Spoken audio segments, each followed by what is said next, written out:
আসসালামু আলাইকুম এভরিওয়ান, কি অবস্থা সবার? আশা করি সবাই বেশি অনেক ভালো আছেন। সো আছি আমিও ভালো।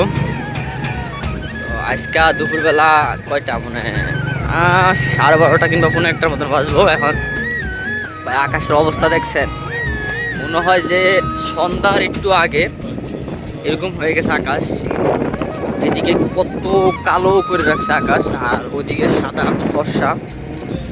তো এটা হলো আমগা এলাকা, আর আমার বাড়ির সামনে এখানে যে অবস্থা ভাই, পুরা পাতা যে বাতাস আছে, মনে তো করছিলাম যে ওই যে তুফানে সাইডে দেবো, বৃষ্টি হইব, কিন্তু না, যে বৃষ্টি বৃষ্টি পড়তেছে।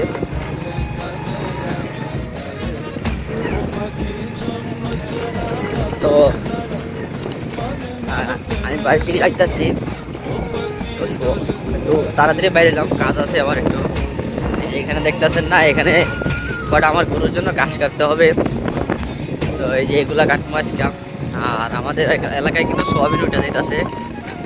তো সব সোয়াবিনে পাইকে গেছে, তো কিছুদিনের মধ্যে উঠে যাবে, এগুলো সব তুলে ফেলাইব। আর দেখছেন বাতাস কি ভাই, অভাব নেই বাতাসের, মানে পুরাই অবস্থাটা দেখেন আকাশের আপনারা। তো ঠিক আছে, সবাই ভালো থাকেন।